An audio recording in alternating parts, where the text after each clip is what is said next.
Good morning. We are glad that you have joined us today on Saturday. I'm talking about offline and online participants. Yesterday, we were talking about net zero in a broader meaning. Today, we are going to discuss land issues and other areas in relation to land. We shall talk about the national level, about the local level. I do hope this day will be active and will be very useful for you. And I will give the floor to Alexander. Thank you, Maria, for this brief introduction. So we have already started our section number 2. It's about investments into net zero. We are the coordinators of this session. I'm happy to welcome you here. Today we are going to have 5 sessions, and Maria has already introduced our session number 1. Dear online audience, if you would like to ask questions and to participate in discussions, please write your comments and questions in the chat, and we are going to start. Thank you, Alexander. Our first session will be about national level, also about international level. We are going to discuss about land policy, land management, and net zero. What are the concepts and how Ukraine is moving on? Now I would like to invite here our speakers, our panelists. We shall have today both speakers who are with us offline and online. Our first speaker is Mr. Moritz Hauer. He is the leading research associate regarding land governance, greenhouse mitigation, and climate change adaptation, representing international organization TMG, based in Berlin. Also, I would like to invite here Ms. Yuliia Ovchynnykova, member of the Parliament of Ukraine, chair of the subcommittee of the Committee on Environmental Policy and Nature. Thank you, Ms. Yuliia, for joining us today. Also, we have our online speaker, Mr. Serhiy Matveyev, a leading biodiversity expert of the UNDP-GEF project, a comprehensive program on updating our action plan on biodiversity and preparation of the 7th action plan. We also have our online speaker, Mr. Andrii Bortnik, the candidate having PhD in agriculture, and he's the head of the Northwestern Interregional Centre of the State Agency of the Institute of Soil Protection of Ukraine. And we also have Professor Martyn, head of the Department of Land Management Planning at the National University of Bioresources and Nature Use of Ukraine. And he's also the manager at the Reform Office at the Cabinet of Ministers of Ukraine. So we shall have a very interesting panel. We shall discuss different things at different levels. And I would like to give the floor to Mr. Moritz Hauer, and he will share with us certain ideas, how we understand land management, how we can be moving towards net zero, how this idea is understood at the level of EU member states, and how the European Union is doing in this respect, and what are the risks and challenges that probably Ukraine should address. Mr. Hauer, I do hope you will be able to share your screen and share your experience with us. Thank you, Maria. Thank you for the introduction. I really appreciate it. Let me try to share my screen. Could you confirm very quickly that you're able to see my screen?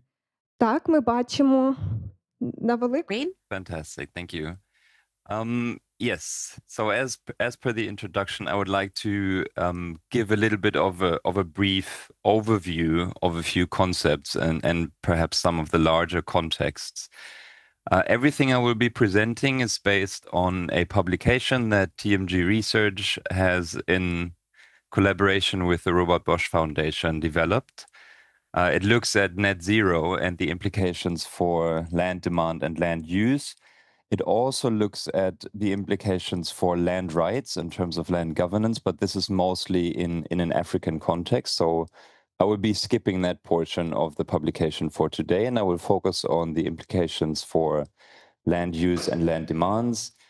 All of the graphics that you see here in this presentation are in this publication, and I will share a link at the end of it. My name is Moritz. I work as a research associate at TMG.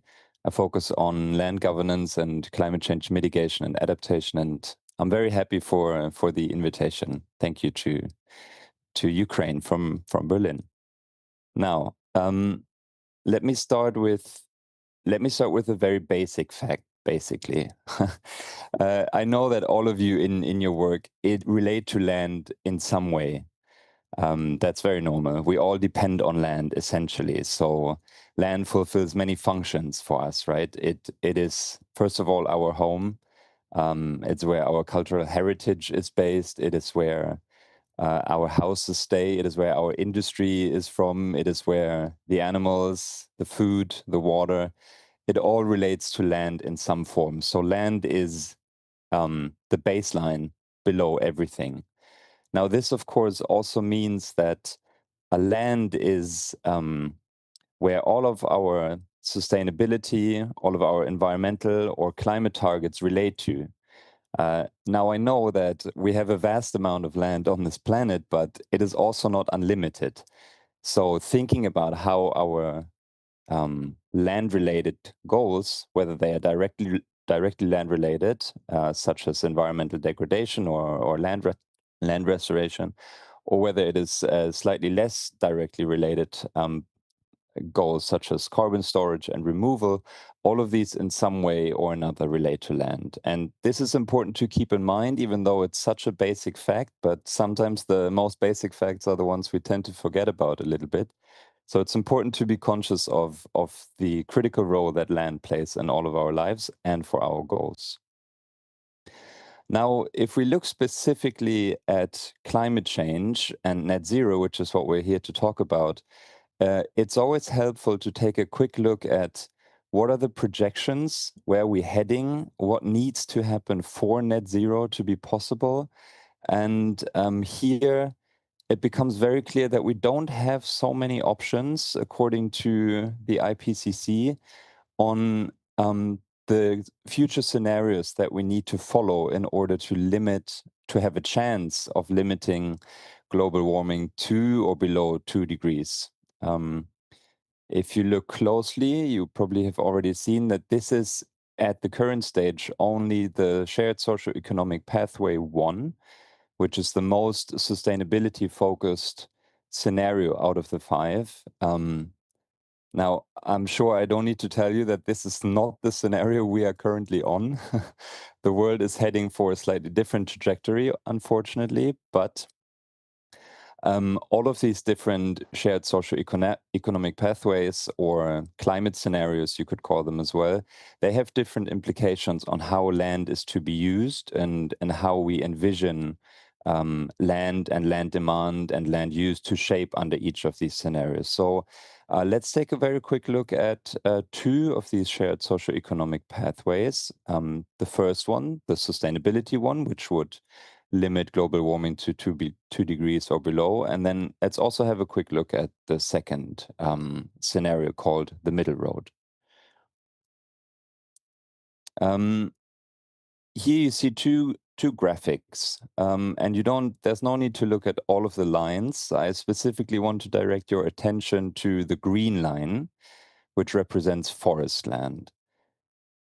So the projections of the IPCC emphasize that limiting global warming to 1.5 degrees or below 2 degrees heavily depends on our ability to remove and sequester carbon from the atmosphere inland. I'm sure, as most of you know, there are different ways of doing that. That includes reforestation or afforestation, peatland restoration, enriching soil. There are different ways of doing that.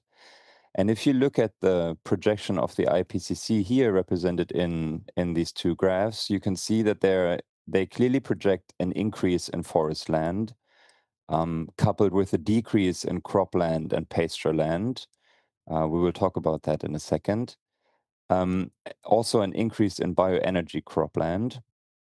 But what's critical here is to see that there's a projected increase in in land mass, which is supposed to sequester carbon from the atmosphere. If we look at that, then of course we need to ask the question, given that we have so many different environmental but also industrial targets that relate to land, we need to critically question where this land is going to come from and how we are going to use the land to enable such a scenario, which, just as a reminder, is the only scenario that will limit global warming to 2 degrees or below. So we need land. But there's a problem with land, specifically a problem with land and forests and ecosystems that are capable of absorbing emissions from the atmosphere. And that is that over the past 10,000 years, forest land has been shrinking, quite frankly. And it has mostly been shrinking because of grazing land and cropland, so agricultural activity expanding rapidly.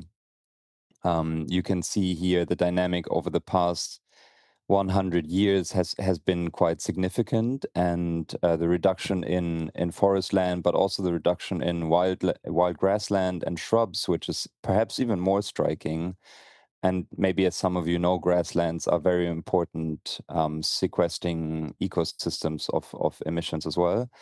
Then we can already start to see that there's a problem shaping here. So on the one hand, we know that we need an expansion of forest land and grassland if we are to limit global warming to 1.5 degrees or below 2 degrees. But we face the first paradox at this point, that our land use dynamics are currently heading in a different direction. Over the next few slides, I would like to show a few more, let's say, high-level problems such as this that make it currently difficult for us to truly talk about net zero from a land perspective, because the trends are heading in a different direction. So, to summarize for this one, the first trend is that our land use is shifting away from forest and grassland, even though we need to be shifting towards forest and grassland. The next issue is that some of the nationally determined contributions, or you could say national climate pledges, they tend to overly rely on land to remove emissions.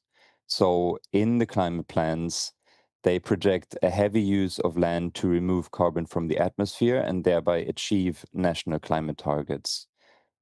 This is problematic for two reasons. The first reason is that there's unlikely to be enough land. I will talk about the numbers in a second. And the second reason is that it can create a false sense of security by overly relying on land, that we are able to implement our climate targets. But in the end, we seem to be setting, at least in some regards, unrealistic ideas about where and how we can achieve net zero targets. If you look at the cumulative land demand of the available nationally determined contributions, and I'm sure many of you know the land gap report, where this data comes from. They have analyzed the nationally determined contributions and found that, taken all together, the land demand of these climate pledges to remove carbon from the atmosphere adds up to 1 billion hectares by 2060, if these plans are to be implemented. To give you an idea, 1 billion hectares is roughly the size of the United States. So we are planning our climate targets on efforts to remove carbon from the atmosphere through land in an area the size of the US. Now, if this sounds a little bit unrealistic to you, then I can only agree, because it is unrealistic. So let's zoom in a little bit, or zoom out, and have a look at how the land use demands are distributed in the world. I hope you can see the graphic well. Now, I know there's a lot happening here, but basically all of the countries in red, in yellow, or in brown implement in their national climate plans a large number of land, a large area of land for carbon removal. Now, what you might also find when you look at this is that many of these countries are highly emitting countries. We have the US, we have Canada, we have Brazil, we have Russia, we have India, we have China, we have Saudi Arabia. All of these countries are states that contribute quite massively to global climate change and have unrealistic expectations of how land-based carbon sequestration and removal will be used to achieve their national climate targets. Now, maybe you begin to see what I'm trying to say here is that in addition to that, forests and grasslands are not increasing as we need them to increase, but instead shrinking, we now also have the second problem of countries overly relying on land to achieve their climate targets, making it, again, slightly more unrealistic to achieve these targets. Now, I don't want to blame other countries in the world without looking at where I am from myself and where we are. The European Union is not doing incredibly well in achieving its climate targets in the land sector.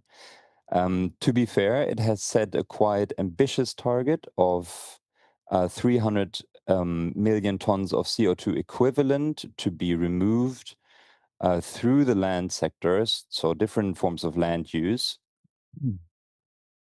The target of 310 million tons CO2 equivalent to be achieved by 2030 is currently not on track. So that means, as you can see in the graphic here on the right-hand side, we have been around that target for some time, but we have been falling off.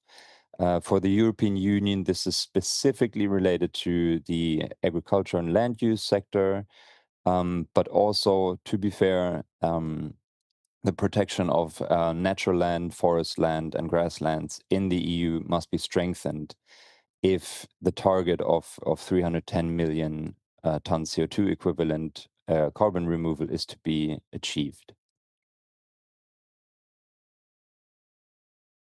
Now, I said I won't be talking about the implications on land use in other parts of the world. But let me just use this one slide to briefly basically say that carbon offsetting is not the solution. This is an analysis that the publication spends quite some time on, and I just want to briefly direct your attention to a few things in this large graphic. I know there's a lot to digest here, but this is based on an analysis by the Land Matrix Initiative, and they have looked at carbon offsetting projects, land-based, so from the land sector, land-based carbon offsetting projects in the voluntary carbon market. Excuse me. And they have found that the largest land-based carbon offsetting projects in the world happen in countries where land governance and the protection of land rights and land ownership is comparatively weak. Now, you can maybe see where I'm trying to go with this, is that if we over-rely on land to achieve our climate targets, and we might outsource solving the problem to other parts of the world, we run the risk of fueling land grabs, environmental damage, and displacing communities who live in these other parts of the world. So leveraging land-based carbon offsetting projects to achieve our own climate plans is really not the solution either. So we should be careful about that. It's important to stick to our own lands, so to say, when trying to achieve our climate targets. And as we said in the beginning, the IPCC points out that land is essential. Land-based carbon sequestration is essential to achieve the shared socioeconomic pathways 1 and 2 associated with climate at or below 2 degrees warming. But using land in this way, in the form of carbon offsetting, is certainly not the answer. With this, I hope to paint a picture of some of the current problems we are facing. None of these problems are impossible to manage. Balancing these demands is what sustainable land management is all about, and integrated land management plans that combine targets of biodiversity, that combine targets of climate mitigation, but also consider food security alongside each other, is how we can reach these ambitious goals, and is how we can reach ambitious goals within the European Union on in the land use sector as well. But relying on carbon offsetting is most likely not going to be the answer. Relying on land-based carbon offsetting, that is. There are different forms of it. Now with that, I hope to have provided a little bit of an overview and maybe a challenge for some of the discussions to consider some of the key problems we're facing in the land sector at this moment. If you like to have a closer look, here's a link to the publications we have developed. It's available online as well, and feel free to reach out to me as well if you have any questions. Дуже дякую, пане Моріцу. Дуже дякую за таку цікаву. Thank you very much, Morris, for this very interesting presentation. And of course, there's issues about carbon project and there's risks. I know that Morris wanted them to come to Ukraine, but because of this war state, he couldn't come. But we hope that he will be capable to come next time, come to us. And we have some more minutes for questions, if you have questions. If not, so we will move. And yes, we have a question. Moritz, please, do you hear me?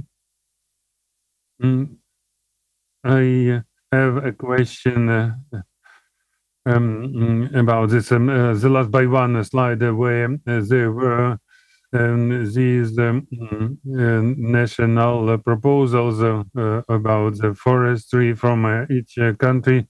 And if we look at the European Union in this context, the majority of countries, maybe they don't have even areas, and they consider realistically the forest possibilities. But what are the mechanisms now that the big countries in EU, like Germany, Spain, and France, they wanted to achieve these reforestation targets, if it is the point of the solution? Thank you. Yes, thank you. That is a very good point. Now I can, given that I'm based in Germany, I can speak a little bit more about Germany.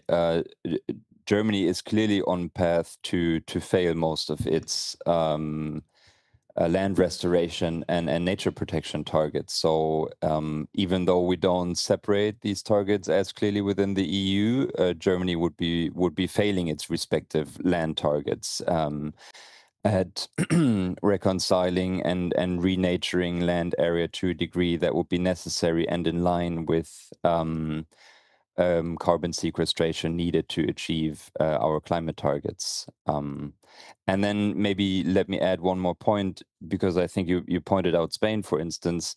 That is, of course, another issue we're facing in the context of land-based carbon sequestration and removal, is that as we progress in our climate change trajectories, and as the degree of warming increases, we reach certain tipping points, as you all know, and these accelerate warming to a degree.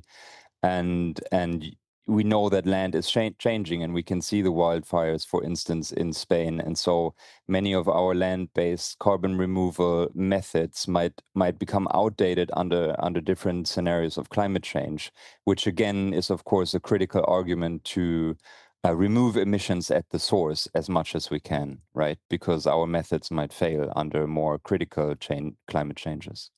Thank you. Thank you, Moritz. I hope that you can stay with us until the end of the session. Maybe we will have other ideas and recommendations of Ukraine, how we move to net zero in the land management. And now we move to the national level, where we are as a country, Ukraine. So we will put on the screen the next presentation. I would like to invite Yuliia to give her the floor to understand what phase right now Ukraine is. And we understand that there are lots of challenges and as for land management and how the war influences the land, and we understand the competition over the land use between the sectors. So maybe you can exchange and the way Ukraine is moving and how we can assure the stable use of resources and biodiversity if we can move to the 15% of by 2030. Good morning, dear colleagues. Very happy to be with you. Thank you very much for this invitation. And first of all, I would like to mention that I'm from the Committee on Land Use and Use Management and Changes of Land Code. It's the agrarian management. But if we speak about the type of use, we participate as with an important committee in the parliament, but very vivid example that committees can interchange and we can remember the use of agricultural land and for 6 months the parliament was discussing this issue, and we were speaking that the forests are not conserved and the natural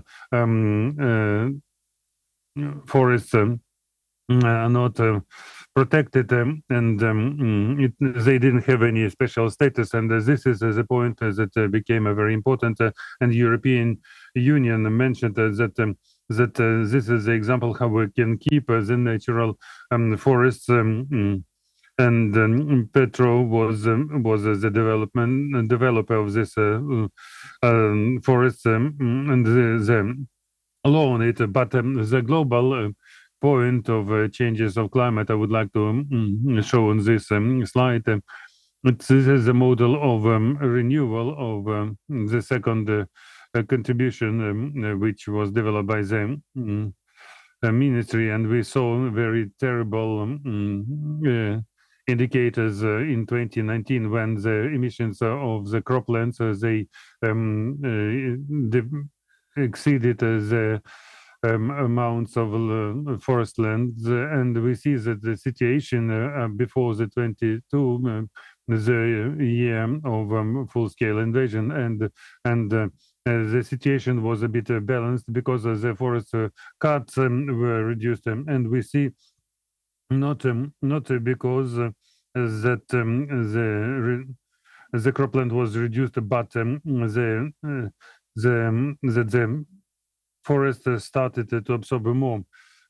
So this is the point that we cannot increase the cutting of forests, and secondly, we cannot deny the requirements from EU. And what takes place on the national level, and I will cite the law on state ecological policy up to 2030. So these amounts they are very declarative, and they need some solutions. And in this land, it says that the country should increase the pasture lands and to increase the biodiversity and prevent the climate change, and to increase the natural lands lateral reserve up to 15% and increase the forest up to 17%. But these numbers they need very precise actions. As for the EU, we know the deforestation regulation EUGR, these regulations they should postpone for 1 year, but but our country and the different groups of stakeholders we discuss this regulation, and because it influences our activities, and it says that the products are not allowed to the market of EU, which inflicted the deforestation. And in our country is we regulated it in a law, and regulation says that it should be covering other ecosystems like steppes and pastures, and we hope that these decisions will be taken. As for the results, to achieve these numbers in the law that as we were looking at, I wanted to be concentrated on three laws adopted in 2020. The first one, it was about the use of land. Second, it was the implementation of some points about protection of flora and fauna, and also the law on natural forests. Sometimes we say 5650. These are the draft laws. I use numbers. They are very strange, but this is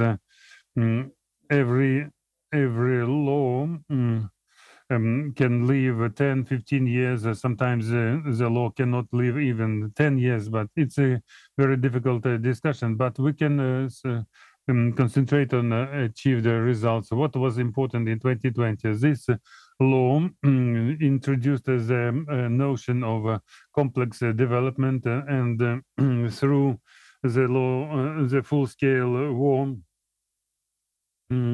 we saw the postponement of implementation of this law, and what was important, the use and the conservation of turf deposits. It's very important for climate protection. And as for the implementation on the sub-regulatory acts, we had the resolution. We don't have the resolution today, but a very active work is done that can assure the preparation, and it should be accepted. So unfortunately, the government didn't include biodiversity, and we hope that it will be changed. The second law, as I mentioned, the idea of the norms of humanization of the society to protect the animal world. But when we developed this law, we understood that we can create the law, the nature protection field, to create the red lines. And in the Zakarpattia region, we discussed this point right now already in different communities. It's very important when we can discuss our legislation to make it balanced and not to come away too far away from law, from nature protection work, which is our main work in the committee.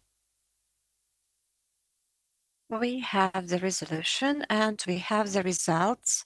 We have nature conservation zones in Lviv, Vinnytsia, Cherkasy region, and the Donetsk University, which is now based in Vinnytsia, is the only university that got the International Freedom Award.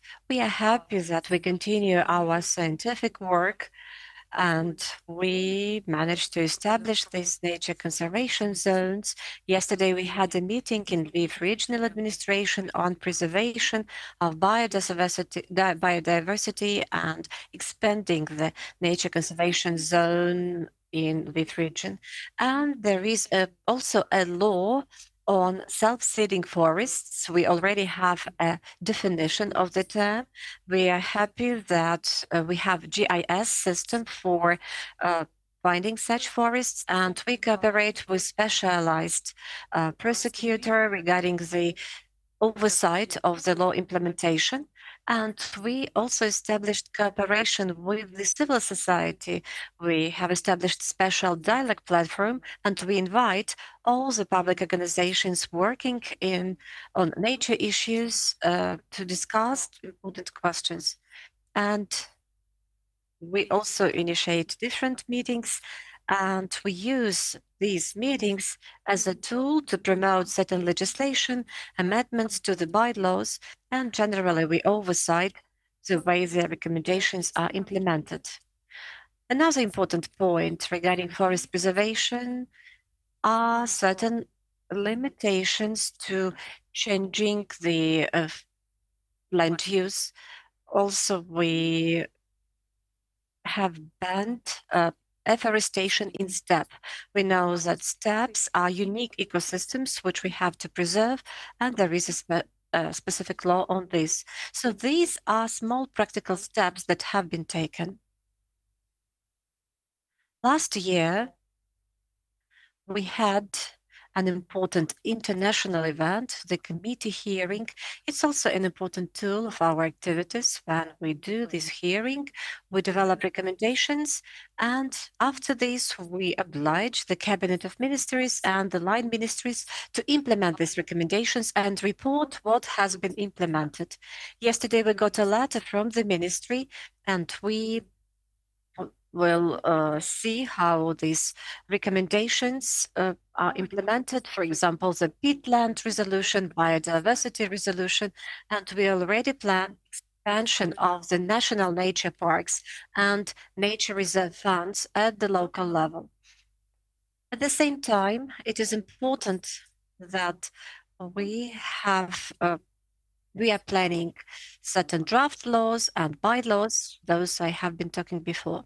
Regarding nature and reserve fund, there was a law that stated that it should be up to 15%, but if we look at the biodiversity strategy, the same area is 15%, and currently we have almost 7%. So we are working in this area, and the local communities raise certain issues. So I think we have to develop the mechanisms to make the communities interested. It's also important to do awareness raising regarding what is Natura 2000, what is Emerald Network, and I do hope we shall adopt the law on the Emerald Network. And we have to say that Natura 2000 is about management, about development of green tourism and many other things. So we have to do those educational campaigns. And for example, we had one of the meetings in highland communities in Chernatissa. It was 2022, where we were talking to the community for 3 hours what the Emerald Network is, why we have to work in this area. These were very complicated discussions. People raised very complicated issues on hunting, on nature and reserve fund. And well, I am for nature. And well, we have to hear both parties, and we have to address the interest of both parties to a case. And there are also civil society institutes, and they also develop their documents. We do the monitoring of these activities. Before the parliament, I was a dean at Donetsk University, the dean of biological faculty. And what is important for me, that any changes to the legislation were based on evidence. I do not like any populistic things, but believe me, when you provide scientific substantiation of any legislative changes, it means we take a more qualified approach to our legislation. Now, I would like to mention what we were writing in our recommendations. Well, in 2 weeks, we go to the Carpathia, Transcarpathian region. We shall have a meeting with Euro Integration Committee. For us, it is important to be transparent. Green energy is very important for our country, but it should not violate nature conservation legislation. We have to be sincere and open, and we should not make precedents for the country which is on the way to the EU. Also, you see that in our recommendations, we set specific indicators, and it is really important to create and establish a special agency for nature and reserve fund that will be responsible for the Emerald Network. And this is one of the points in the governmental action plan. There will be a very difficult discussion in the parliament. Any agency presupposes funding, but the better we substantiate why this agency is important, the easier it will be for us to promote it in the parliament. So in our recommendations, we have addressed this point, and I'm grateful to the Ukrainian conservation group and also the group Environment People Law that provided very nice substantiation. And these issues are really important for us. To conclude my presentation, I would like to give an example. Right now, we are working in Vinnytsia region. There is our office there, and we are also working in Kyiv. And there is a very good example of establishing nature reserve sites at the local level. Probably you have heard our nature and cultural reserve Busha in Vinnytsia region, and one of the enterprises wanted to do fossil fuel exploration. It's very close to the border with Moldova, and the public activists said that it's a unique territory because it has very many rare species, and it's necessary to preserve this area for it to be the unique example of green tourism, of community development. And after long-term communications, we were talking to regional authorities, local authorities. We had a number of meetings and discussions, and as a result, we managed to do the nature reserve of local significance, but now there are court cases, and there are many of them. Well, this is democracy. Everybody has the right to protect his or her right. It's very important to find a balance between interests of the community, protection of nature, and Euro integration. And also, here you see rare species, and now we do not have lots of areas which can be called its habitat.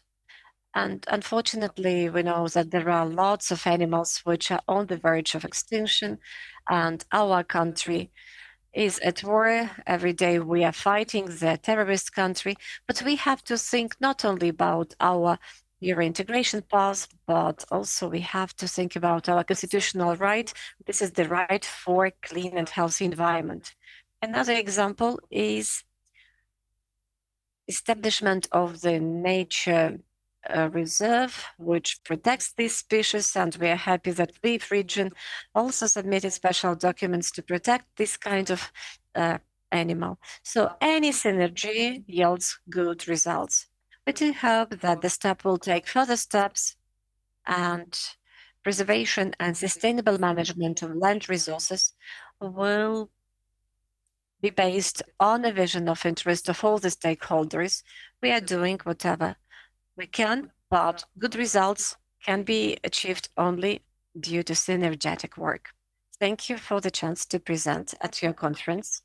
Thank you, Yuliia. We have some time for questions. So if you have questions, please, you may ask them. I do not see any questions. Probably I will voice a question.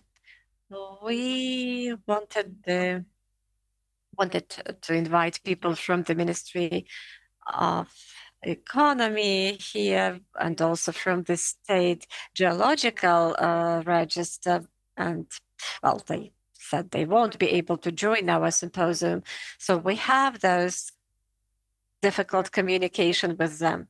What about you? How do you communicate with the parliamentarians, with the newly established ministries?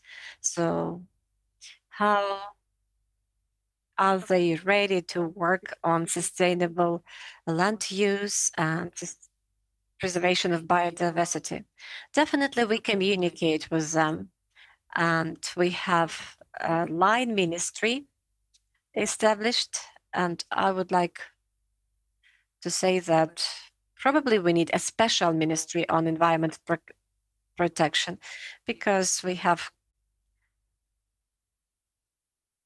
in one ministry 2 directions, and one needs deregulation, another one needs regulation. So we have the conflict of interest here. Well, we'll see how it goes. The minister himself is closely cooperating with our committee, and we do hope he will be able to find this golden balance. He will be trying to somehow combine these two contradictory directions. So what about our model of cooperation? The minister was present at the meeting of the committee. Then there are vice ministers, and they are responsible for certain areas of work and directions. Later we'll see the results. We do hope that we'll be able to do lots of positive things together. But once again, I have my personal opinion, and we live in a democratic country.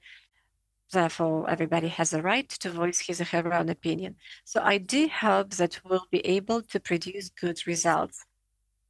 Still, we have to address the European integration, and that's why both ministries were combined into one. The idea was that somehow it will accelerate the process on our Euro integration path. We do have this communication. I hope the results will be positive. So let's hope for good results. And here we have a question in the audience. So we have time for one question, and then we proceed. Helena Bekachak, Environmental Department in Lviv City Council. Thank you very much for your presentation. You have mentioned the Nature Reserve Agency that may be established in the future. What about the control tools? Probably the local self-governance authority may be given these control tools. Thank you for your question. This is the horizontal reform, and it is one of the priority directions for our government. What do we have for now? In 2021, the environmental control was adopted in first reading. As of today, it is almost blocked. There was no second reading. There are several models. There are profile deputies in our committee that are responsible for this activity, but definitely we'll discuss it. So now there are 5, the so-called project regions, in order to test the model of environmental control and to choose the most optimal one. I definitely want the law to be adopted as quickly as possible. And while we test those models, lots of things can be lost. And I know that there are lots of issues at the local level, starting with the claims that certain nature conservation norms are violated, and there are also certain corruption cases. This reform definitely is something we need. Without this reform, it's difficult to talk about anything else. The working groups are working. There are very complicated discussions about the model. But what is positive? The positive point is that this is a priority area. The second point, certain activities are how to choose the most optimal model and how to start the second reading of the draft law. And I hope that after some time, after testing these models in those project regions, the optimal model will be adopted, the law will be voted for in the parliament and signed by the president. Thank you very much, Ms. Ovchynnykova, and I do hope at the end we'll have some more time for questions. And now we are going to discuss the issue of biodiversity. Even if the governmental plan doesn't have the biodiversity issue, but it is included into Ukraine facility plan. It is, unfortunately, biodiversity is not present in the indicators, but, well, the issue is there anyway. So now I would like to give the floor to Serhiy Matveyev, who actually participates in the development of the strategy for the conservation of biodiversity. Mr. Matveyev, please share your ideas about the process and share the challenges you see in this strategy, because this is a comprehensive document containing different solutions. And could you please state when we can expect the document to be adopted? I'll try to share the screen right now.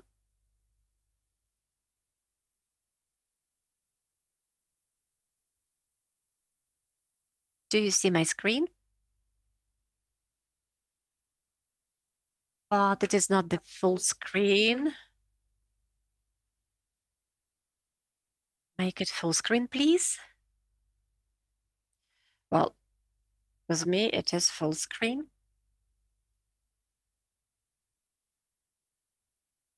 Probably you can get back.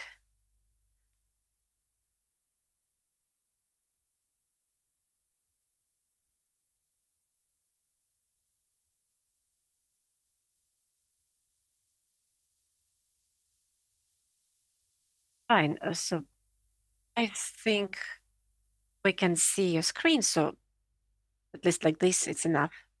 Good afternoon once again. I'll start with a brief story.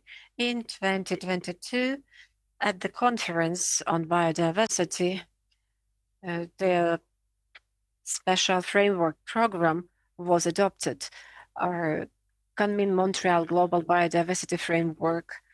And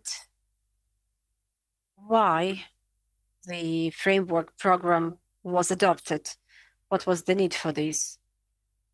About 25% of fauna and flora species are on the verge of extinction.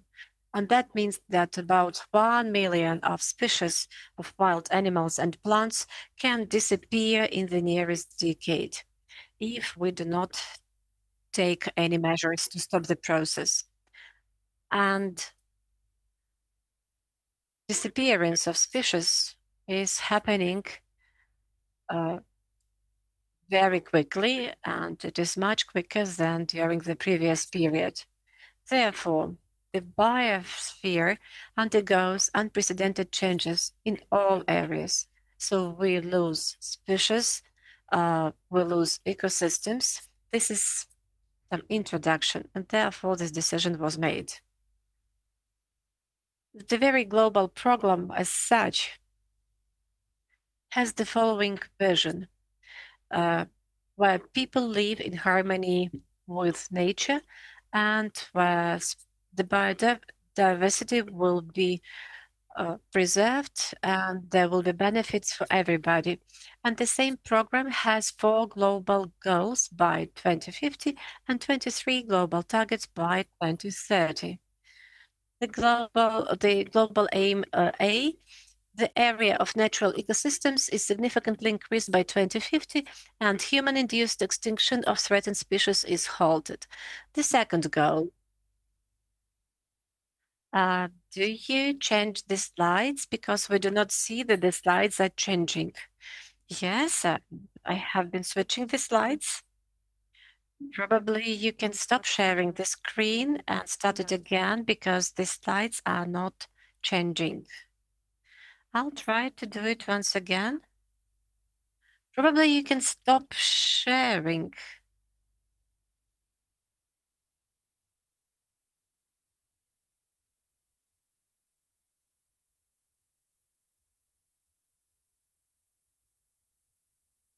So now we are on the first slide. Okay, let's move in this way.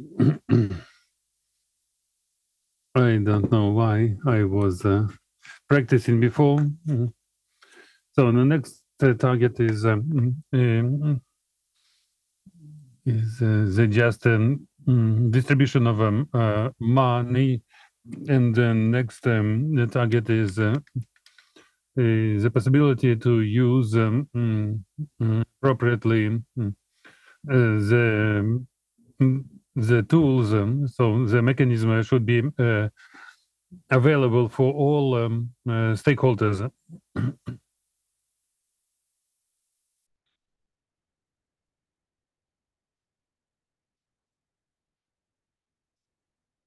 And accordingly, this program decided that the states of this convention should revise their targets. Ukraine didn't have its program, and so we needed to create this program. And here we were supported by the UNDP project about the preliminary measures and development of a strategy.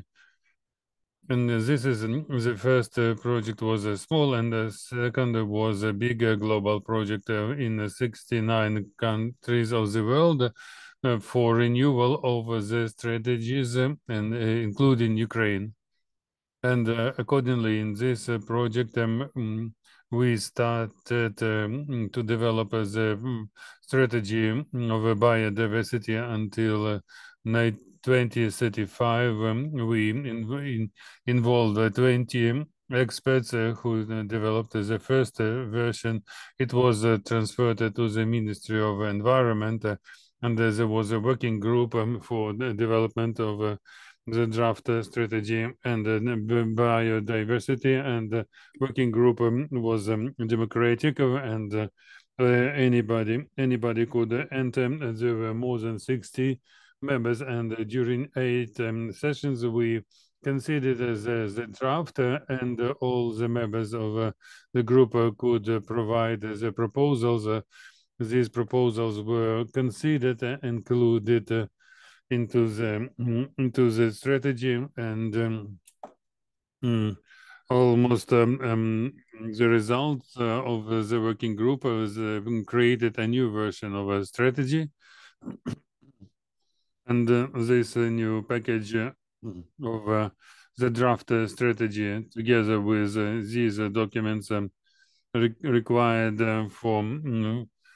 for submission, was transferred to the Ministry of Economy, as the Ministry of Environment was liquidated, and the process was reduced, and the speed reduced, but the other ministry was liquidated, so we developed a session inside the ministry, and there was a mixed composition, some experts from different ministries, and we had the meeting with the state cadastre, and as you heard, the global strategy pays a lot of attention for use of agriculture land, because we have 64% is the crop lands, so the biggest influence on the biodiversity is from the agriculture. So the biggest questions was to Ministry of Agriculture Policy and Cadastre, and we worked with them, and we used all the observations. We prepared a new text, and we some days ago we submitted to the Ministry of Economy, and with a new package of documents, and in these days it will be put into the electronic database, and it will be spread between the ministries. So we hope that there is a position of the ministries to launch it, and there will be public discussion, and also we plan to pass the evaluation of this ecological evaluation, because some measures they require this, and the strategy needs it, so we can do it, and we decided to pass all the procedures, not to have any other questions. The main points of the strategy, they compatible with the legislation to be passed by the government. So the analysis of current situation, strategic targets, phases of implementation, amount of resources, and procedure monitoring, and operating plans, and strategic targets. The experts took according to 23 points of a global program. They sound a bit differently, but they are identical to the global strategy, starting from the space planning, spatials, and including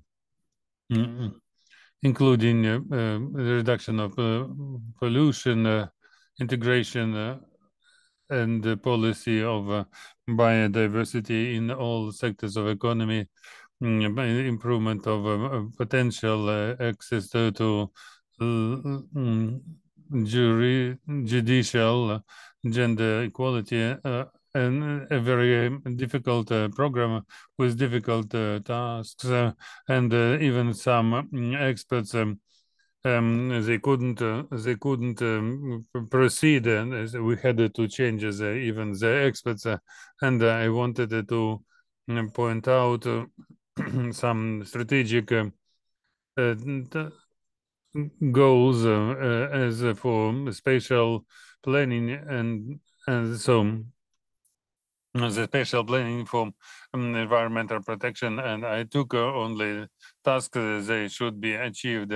So the legislation in for city planning and landscape planning and city documents on all levels, development of recommendations for optimum structure of the land use, and reduction of excessive of agriculture use, strategy for biological diversity for 2035, and there were changes in general planning of territory to Ukraine. Also, construction and norms should be changed, and special data on biodiversity should be introduced. Next, reduction of degraded land, water, and sea ecosystems, including the territories that suffered from hostilities. So we expect as a result with the new legislation inventory of degraded ecosystems, introduction on national plans of renewal of the nature, to restore at least 30% of degraded land, water, and sea ecosystems, creation of information portal on restoration of ecosystem, and assure the results on the reduction of agriculture use and transparency of the territories. So next, target 3, taking at the protection at least 30% of territory of Ukraine on land and in in the Black Sea and the Azov Seas. Expected results, regional and local programs on the development of eco networks. So it will be 30% of territory of Ukraine, which will be in documents, national documents, and in increase of lands that should be protected on international level, like human and biosphere emerald network. So it will not be until 2030, but it's only on the first phase of introduction. And next, target 10 of those that I wanted to prepare, assuring of use and of biodiversity in agriculture, forest, and fishery sectors of economy through biodiversity-friendly practices. So there was a whole session about this. So the result will be, we expect before 2030 there will be 30% of agricultural land for organic use. Agrarian landscape of Ukraine would be optimized, use of forest lines for protection of agricultural lands, also development of regional plans of optimization of agrarian landscape, and taking out 250,000 hectares of degraded and low productive and polluted land, agricultural land, recovered plants on at least 200,000 hectares in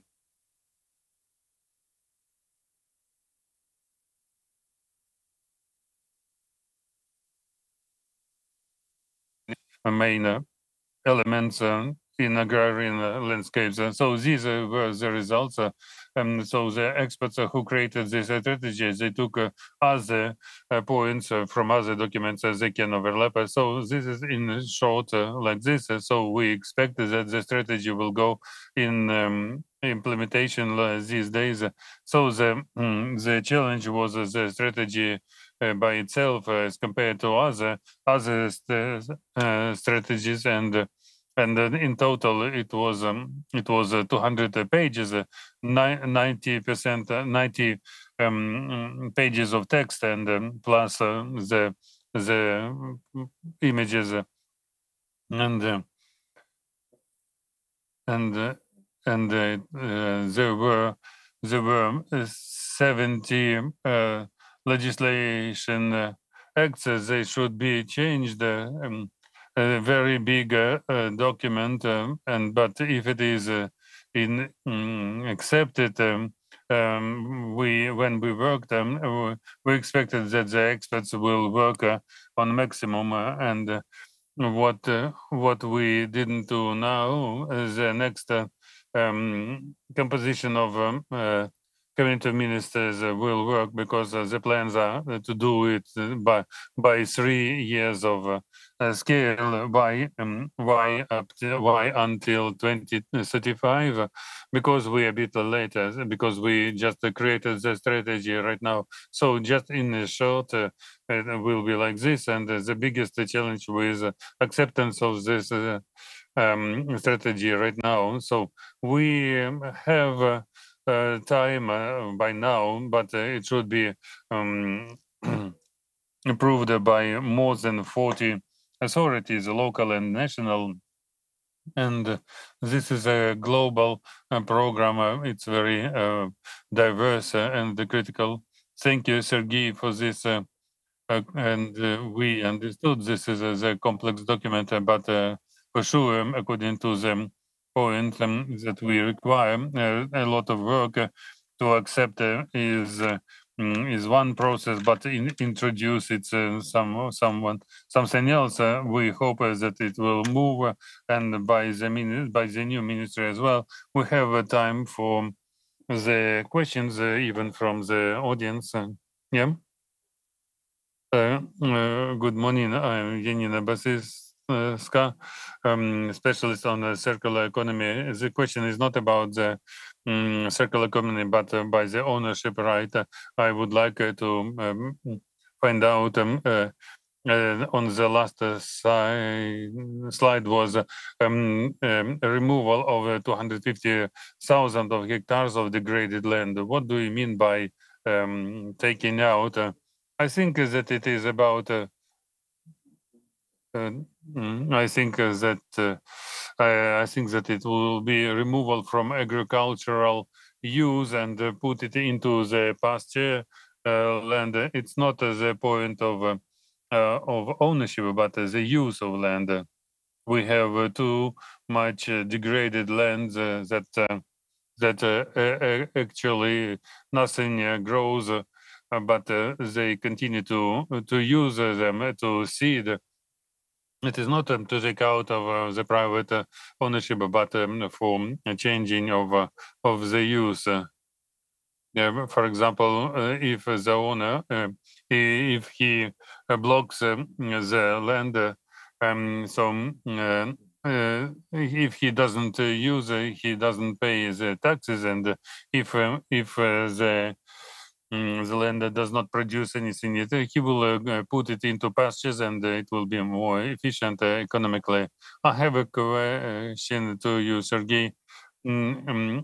So you have a more experience with, and from my experience from this strategy, not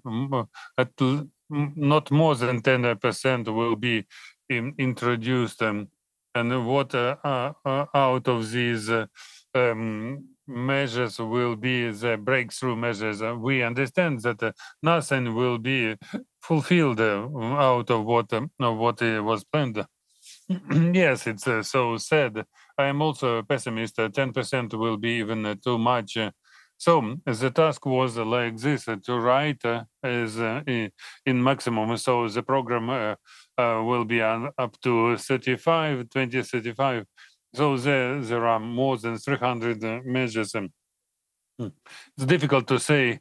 So we can speak more about the targets than the measures. So maybe the key one point will be reduction of agriculture use. If we could remove it, and according to the concept, and if we could remove it from the plowed land to the lands for forests and pastures, and there are points of natural protection. In Europe, they have 24%. They can do it easier. We have 6%, and how to come to 30%. If we speak about 6%, it's a natural fund, but in Europe they have more. But in actually, if we speak about the lands that are not used, it will be about 14%. They overlap. So as for me, so as I heard, the changing of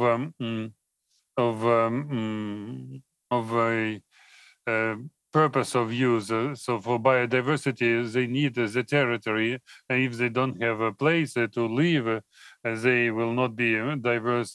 So we need to reduce the plowed land. If we have a 45%, there are some districts where there are even 90% of plowed land, so nothing can live there. There is nothing but crops and pesticides. The question: do you have any financial instruments, or the strategy does not have it, and some precise recommendations for local self-government authorities? Because considering our today's system, the local communities, so for removal and creation of natural reserves, it's very well used. If we create the reserves land.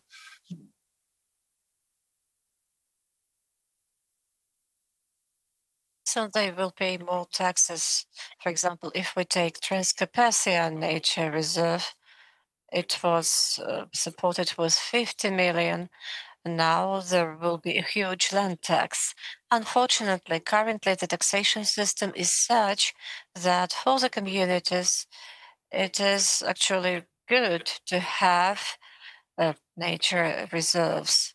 Yes, marshes, wetlands, well, they probably do not are not valuable for the community, but once again, they are very valuable for the nature. And for example, the foresters, they do deforestation and they pay 0.1% from the norm. Then the nature reserves institutions pay up to 5%. So this is huge taxation, and it is actually positive for the communities. Well, we have a very complicated issue here. It was very difficult to find an expert on financial issues. The sources are just the same: the local budget, the state budgets, the grants, and so on. Well, I'm an expert on nature reserve funds, but there are some. For example, the global program presupposes reduction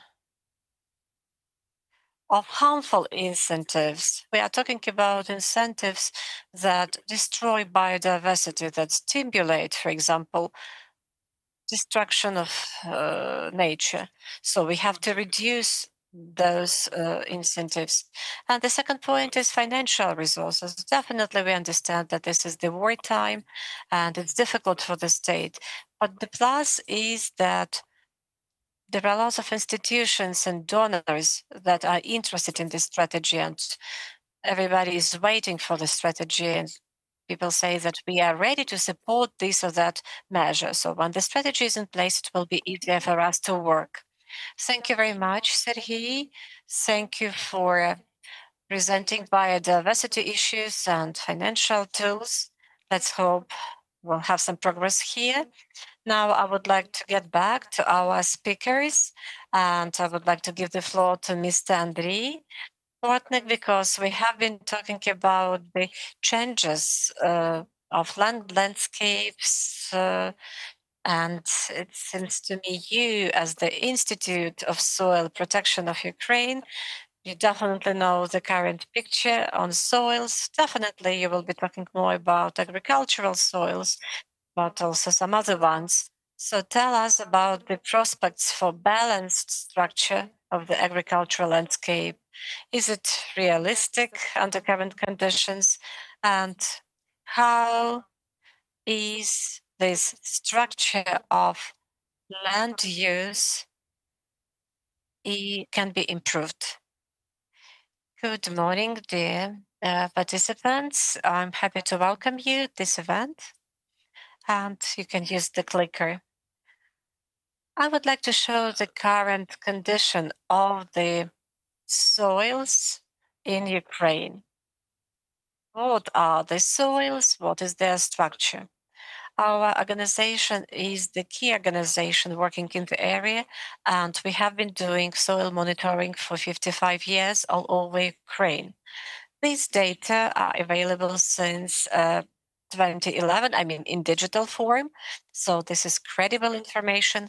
And every year we are trying to do this monitoring research on the same soils and on the same areas that we researched in the past. So if the task is to do a monitoring research of this or that area, we take the old maps, we digitalize these materials, and our specialists go to the same areas that were researched in the past. As of today, we have 55 years of experience of doing the research, and the research is conducted every 5 years. So that means that we have 11 rounds, and at the end of this year, we shall have the 12th round, and there will be aggregated data.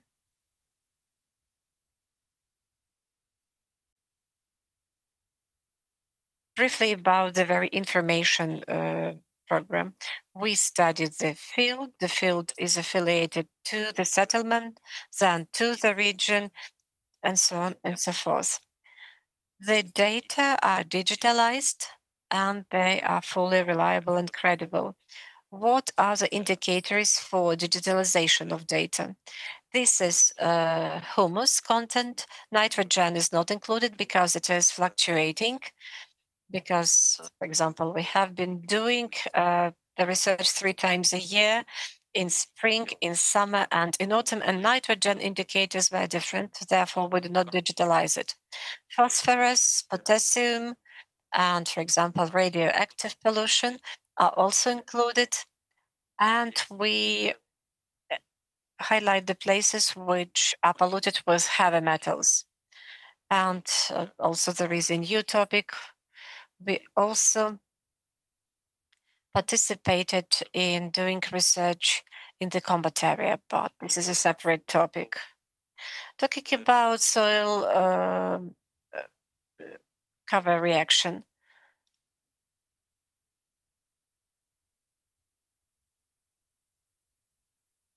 I would like to say that mainly from the examined land plots, the soil cover is close to neutral. In Polisia region, we expected the peatlands to be acidic, but well, there is acid soil solution reaction there, but the tendency is that currently we do not use comparison to 2012. We do not, for example, put limestone or some other substances to make those areas alkaline, and therefore, if we are talking about Western Polisia, well, they may be slightly acidic. In some other areas, the indicators are more or less stable. Please, next slide. Humus content.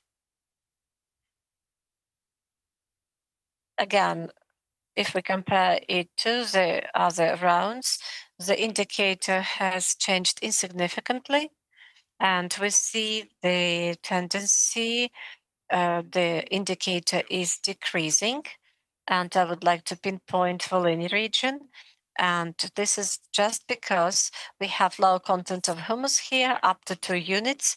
It's a very low indicator, but it is natural for this particular region, while Rivne and Zhytomyr regions also have the same soils, but they're present in smaller areas. And the trend as of today, once again, we do not use lots of organic fertilizers, or, for example, certain granular materials are used as organic fertilizers. So after 2021 was a sort of a stagnation period, but in 2024 we see the growing use of chicken fertilizer and organic fertilizers. As a result, there are less mineral fertilizers, and therefore we see those organic things. Talking about easily hydrolyzable nitrogen content, I will not stop here. The indicator is fluctuating. In southern and central regions, it is more or less stable. For example, if we take Polisia, in autumn we see the deficit.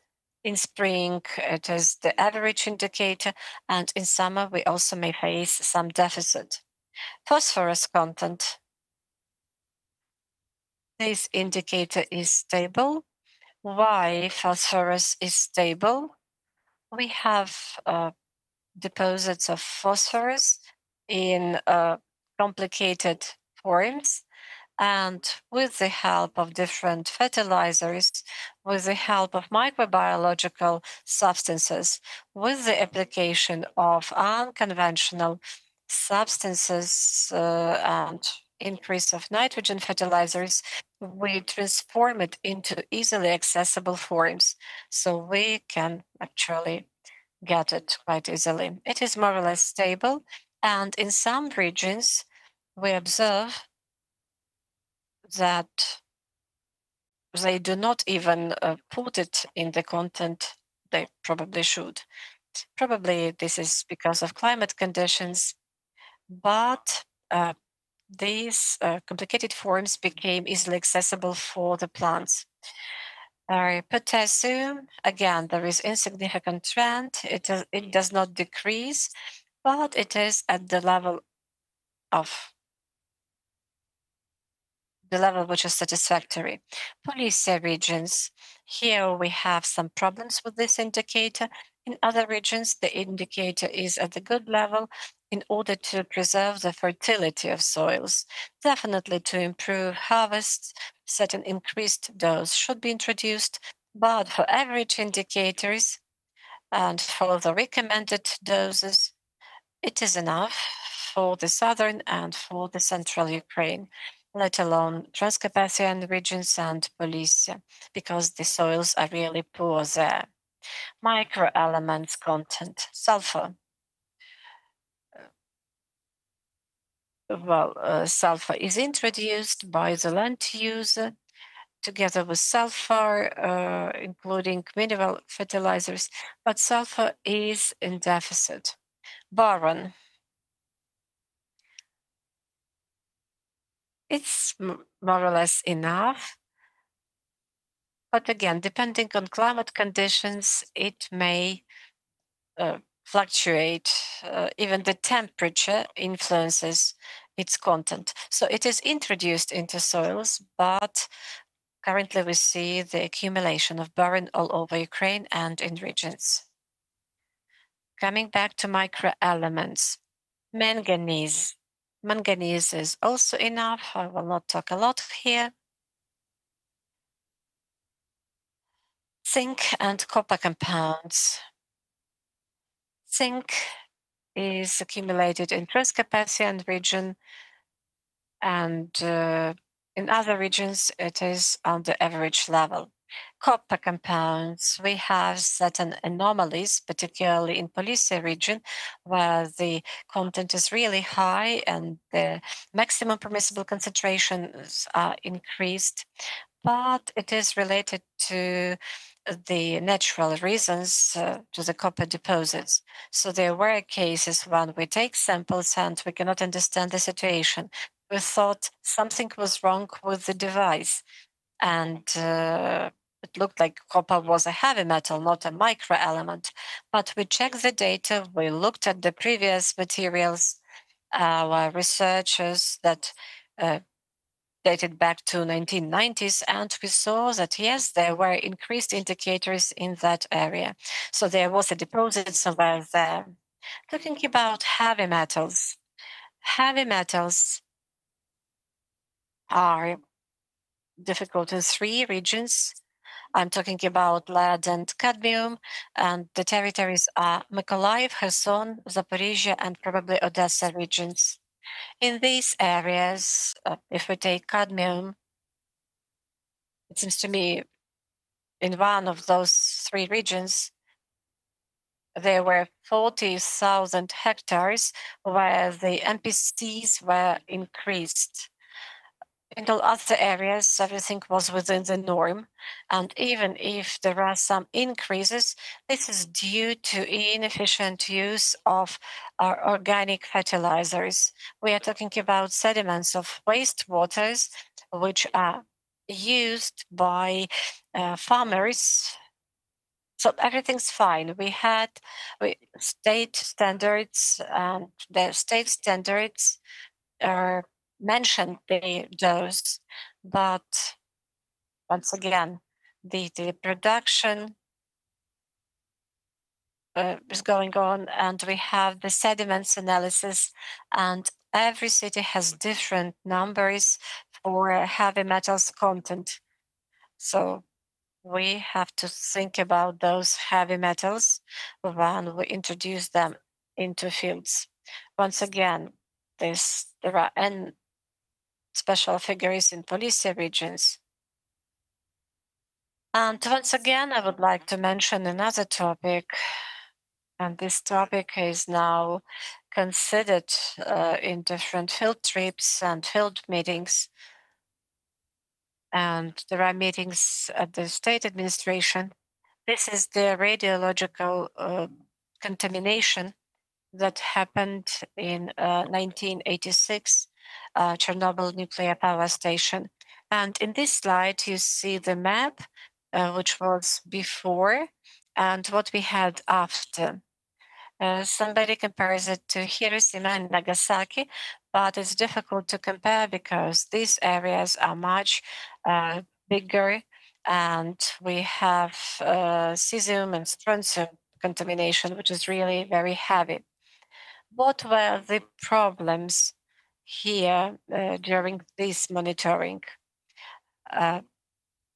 The soils where we did monitoring and the soils which are commissioned by agricultural farmers, the contamination is less than 1 curie, so it is within the norm. It cannot penetrate the products, agricultural products. But again, if we take Polisia, This is the territory of Rivne, Zhytomyr, a bit of Kyiv and Chernihiv areas where we have this radiological contamination. So now they started using lands which in the past were not used for agricultural purposes. Well, let it be. It's necessary to do to introduce the meliorines, blocking those radionuclides. But it was done without any permission, and now these things are not controlled. That was the problem in Volyn region, but we proved that we didn't have such heavy radiological contamination, up to 5 curies, and the lands are possible for agriculture. The products are within MPC and even 10 times lower than MPCs. But again, it should be well controlled.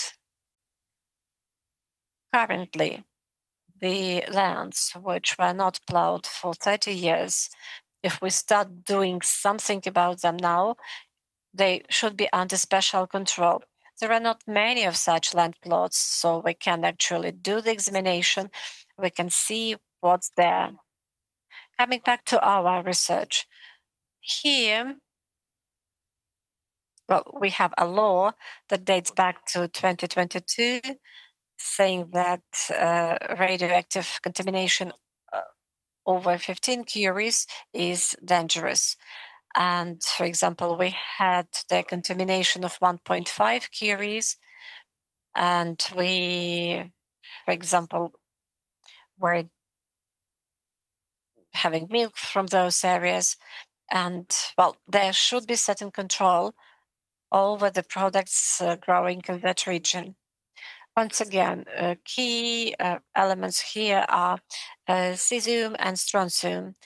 So it takes for them 27, 28 years to decompose. Well, it was in very low content in terms of soils. And if we find cesium 137, we do also the analysis for strontium. And well, it's a bit expensive. It's very expensive.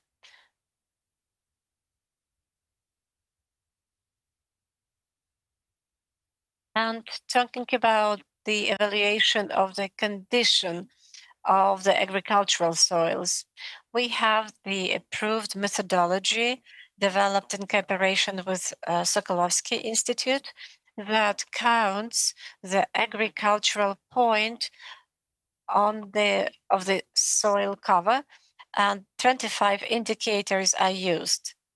And we are talking about the underground water levels, and we calculate the agrochemical point, number of points for each territory.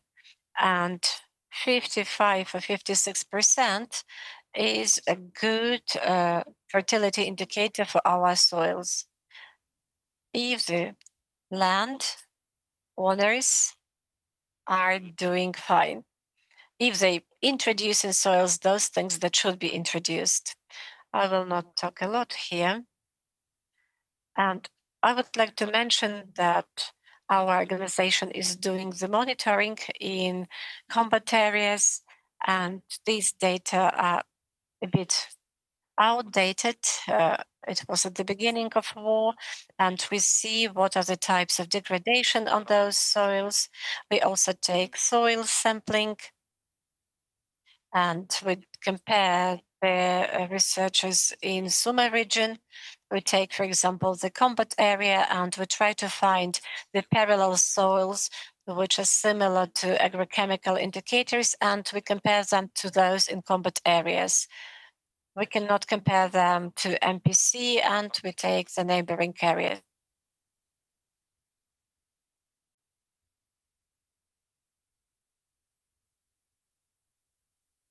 So we see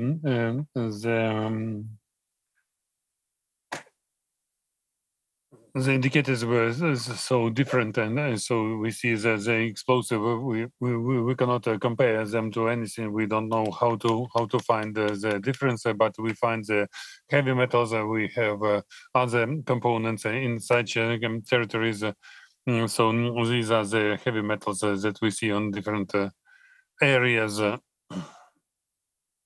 And as of today, we developed already our institution created the methods for selecting samples to analyze the compensations to the population that suffered from the hostilities, and it defines how to do and what to calculate in the future, how to compensate the people in the region.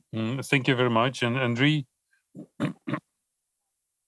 if you make a conclusion, so your institution does the analysis for 55 years, and what was the change in the indicators, maybe because it was of agriculture use, or maybe there are some other elements just to change, and how you see the dynamics during the 55 years, and how can we improve the dynamics to make this better, the carbon absorption to go to net zero, and other indicators. Thank you for this question. I would split it in several phases.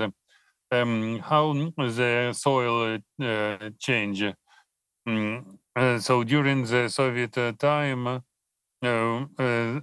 lot of mineral fertilizers were put. Now we do not do the analysis of electricity, and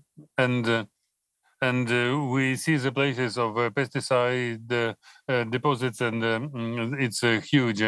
So we have the indicator, and it becomes stable until 2028, 2012, and we see clearly that the humus was reduced, and now, and at that point there was the renovation of use of cattle and organic fertilizers, and I have my dissertation how to use the turf, but I do not disagree that local population could use the turf and hay for better improvement of harvest, but we needed to use the local resources and the local materials to introduce the national programs. And the next is the zone where we used the manure and organic substances, and we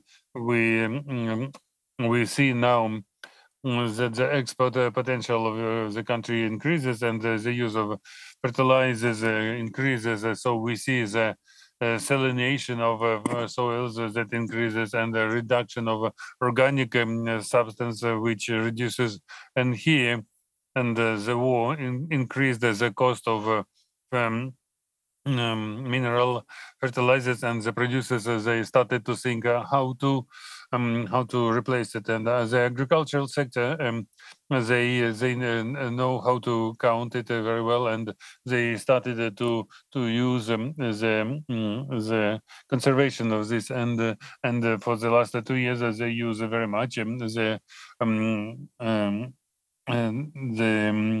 organic fertilizers, and but some soils people do not do use any fertilizers. In the south, as for the carbon today, we take maybe 800 samples, and maybe we have the only tool that measures the carbon in the soil. We received it from the Japanese. So, for example, we selected the carbon in 60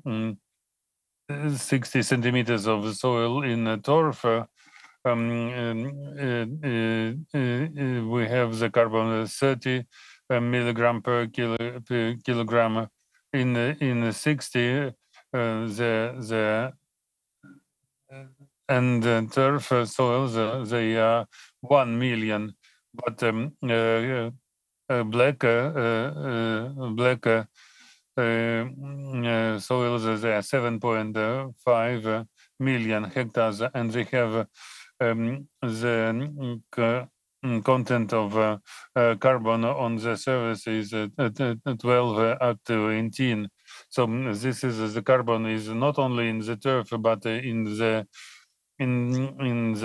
black soils, and we should consider this. And we have now the carbon certificates, and they are already in the program and they are used by the owners. But the state organizations, they are not allowed. So as for future, I see that our agriculture producers, they are quite respectively approach, and those who are for a long time, they continue. They use the activity not to reduce the quality of the soil. So thank you, Andriy.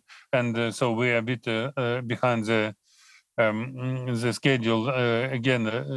And Andriy, how can we use the land resources? What are the economic resources and instruments that can help us to achieve the results? Thank you, Maria. I'm not the ecologist. I am the land manager and forest manager and a lawyer. So I am a bit away from ecological points of view, and so I would like, before my presentation, would like to reflect a bit of what the previous speakers were saying. So very often during the policy, we put very ambitious aims. We should arrange the use, but then it comes to the barriers because everything is blocked by the economics and ownership.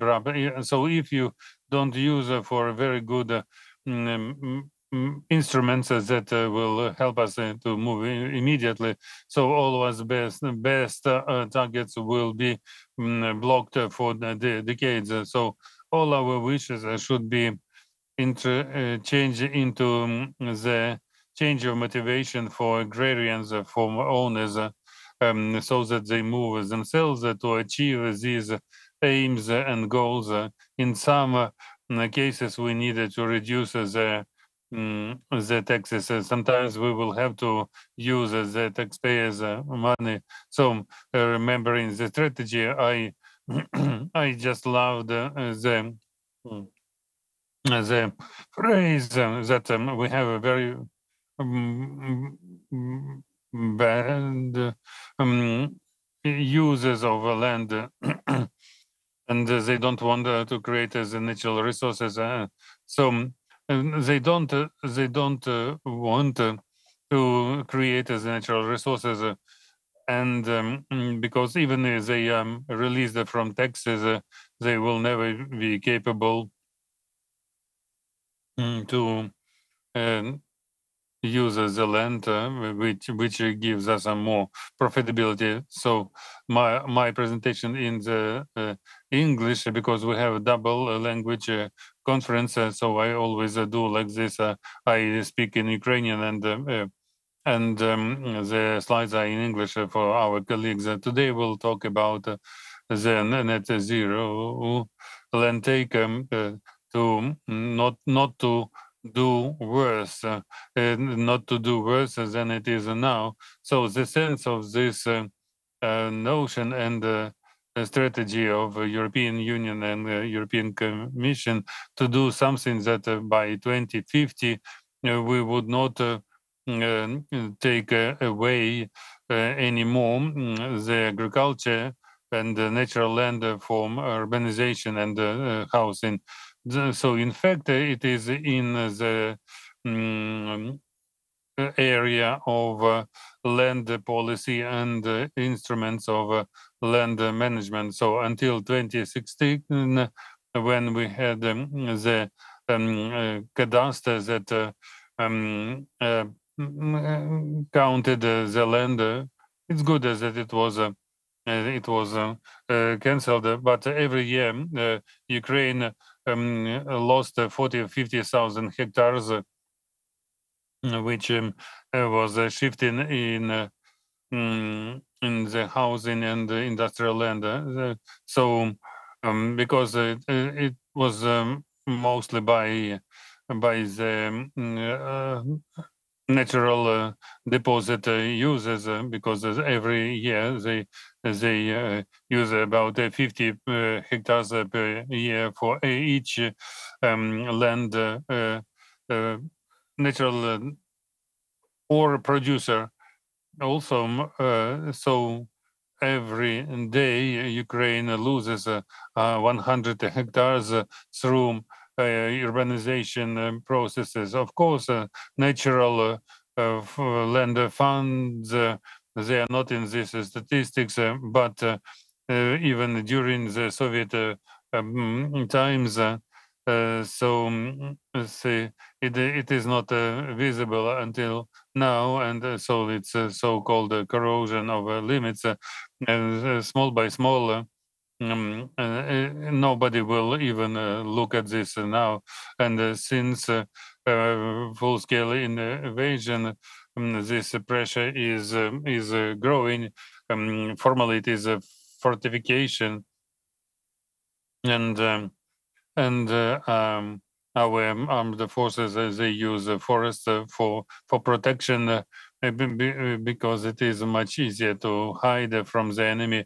So we understand that it is required, but it is a bigger pressure on the forest ecosystems, and very important that we inherited the forest legislation based on the Soviet heritage. So it was the priority of agriculture use, but agricultural land is the resource for the industry development right now. So the fundamental problem, what is it? Many people think that if we create a very hard prohibitions, they will continue to work, and they will prevent of use of land, but it doesn't work. For some categories of land, natural resources or maybe recreational lands and the forest, the procedure of transfer of purpose is very difficult. So it should be decided by the parliament. But during the four cadences, the parliament decided zero decisions, and in Chernobyl ski decision. How do you think the change of land was you made? 98%. How do you think? Should we stop economic activity if the parliament does not take a decision? No. So because the legal instruments were used, and also if you shift into the residential property, you take the agricultural land for 50,000 per hectare. You shift the purpose of land into 2-3 million hryvnias per hectare. So this is the basis of all financial, and so prohibition does not work, and we needed to use the tools that will prevent the developers go into the natural land. So previously the Soviet the Soviet system prevented the shift into their agriculture land. So there was a mechanism of laws of agriculture purpose. So in Soviet times, people saw that agriculture land was lost because they were shifted into industrial land, but these were the best lands, and people and the users should pay a lot for changing. And so one of the first resolutions in the first in years of independence, people had to pay a lot for changing from agricultural land into industrial, and the prices were established in 1997. And these rates did not change since then, but the inflation reduced it by 18 times. So the mechanism that was blocking this from the beginning, but now the developer says we will pay. It's better because it doesn't influence at all.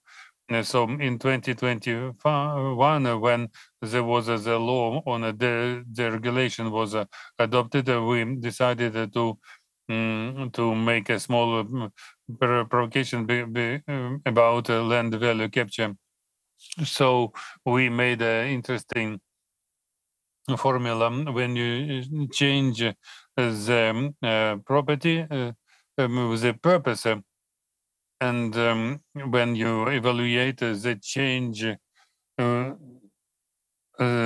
you make the change of land, you pay 30%.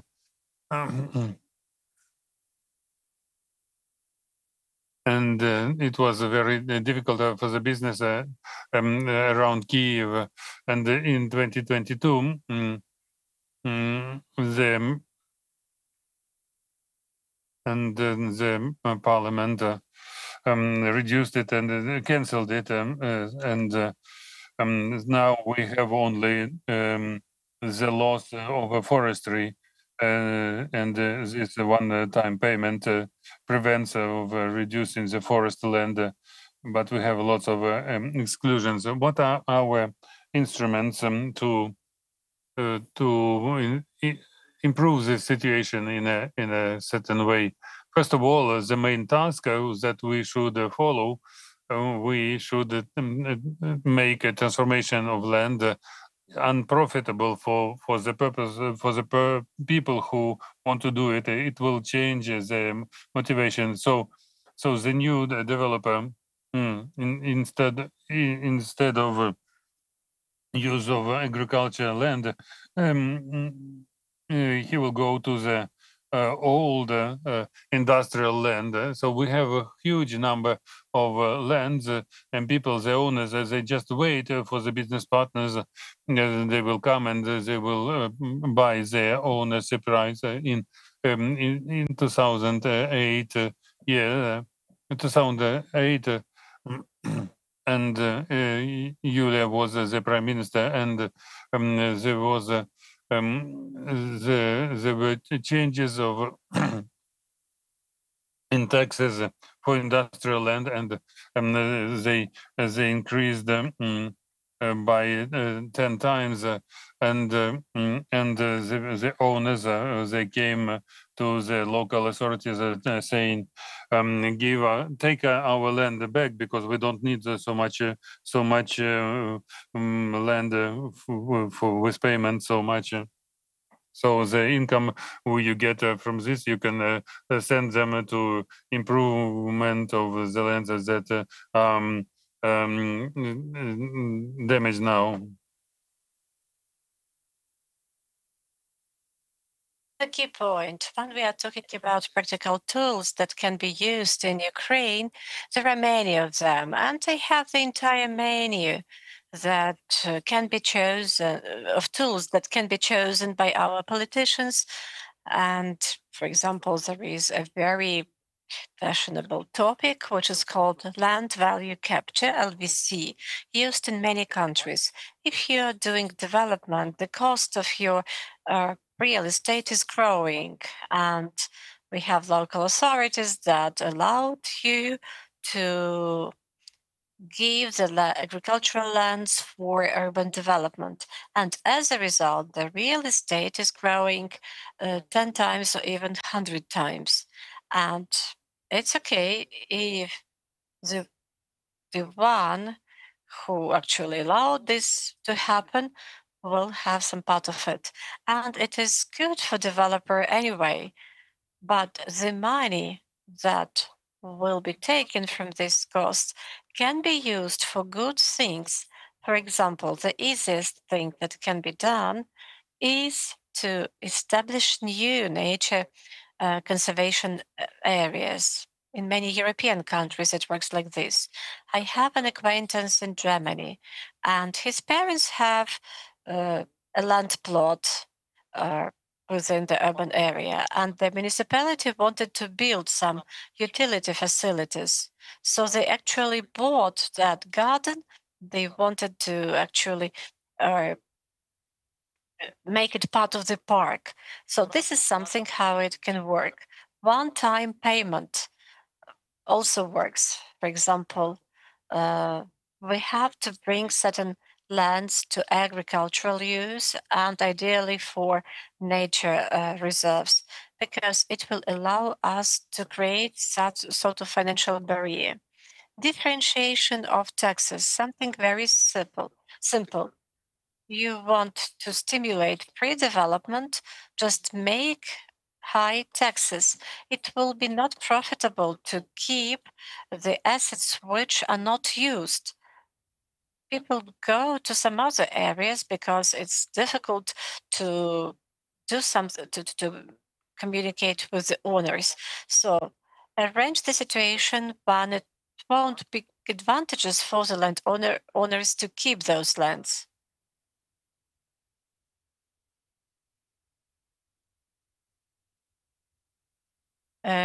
Paying for the long-term constructions. There are such buildings which are constructed for dozens of years. There should be a very simple rule. If you didn't complete your construction for 3 years, the taxes will go skyrocketing. So, and if you cannot complete it, sell it to somebody who will complete it.